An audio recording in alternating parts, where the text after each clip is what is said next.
Slovenski dnevi knjige od leta 1997 potekajo po vsej Sloveniji. Namen prireditve je širjenje bralne kulture med Slovenci. 23. aprila se je v knjižnici Slovenske Konjice zvrstilo kar nekaj zanimivih prireditev.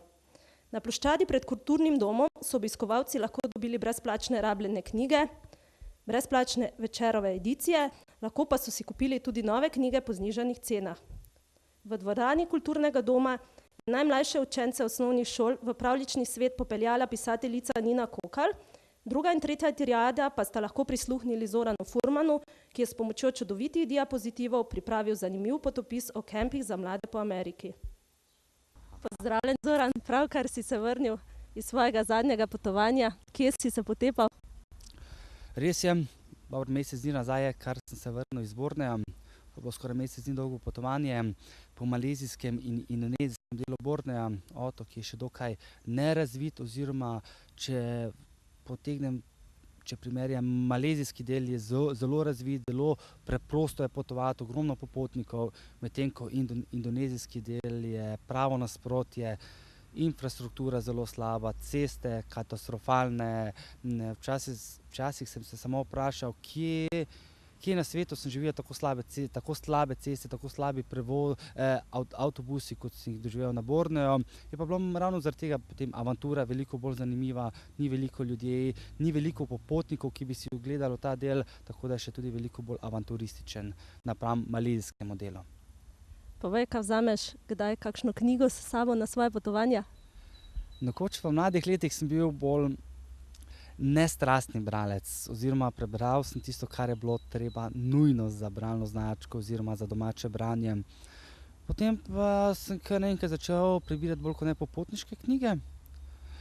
In ko sem enkrat prišel tu notri, mislim, da kar precej berem napram to, kar sem včasih. Tudi na vsako potovanje vedno vzamem 1-2 knjigi zraven. Seveda najprej kot osnova je popotniški vodič Lonely Planet, informacije za popotnika, potem pa tudi na vsako pot kakšno knjigo. In ravno spomnim se na 2 leti nazaj, ko sem potoval po Maliju in Burkini Faso, se je pripetilo to, da sem imel knjigo Metul. Nekaj let nazaj sem jo kupil na enem knjižnem sejmu.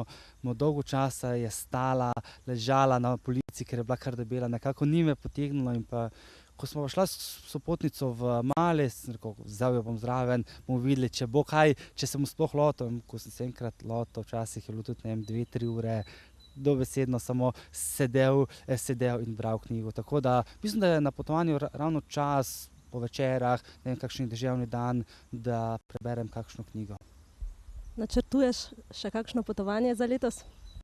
Sigurno potovanja postajajo nekako del mene, skoraj že neke vrste droga, način življenja.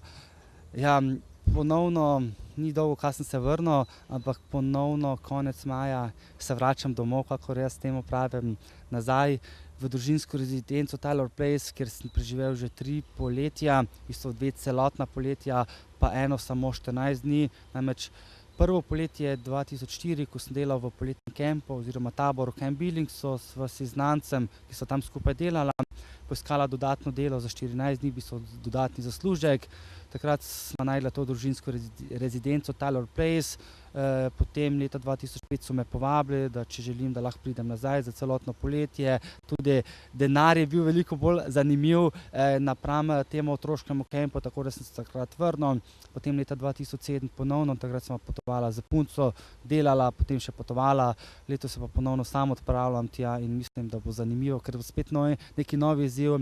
Pred tem sem delal v kuhinji kot pri pripravi hrane, letos bom pa fotograf, tako da bo kar neki novi izziv po nekaj letih ponovno spet nazaj. Ja, najlepša hvala, pa upam, da se kmalu zopet vidimo s tvojimi novimi avanturami.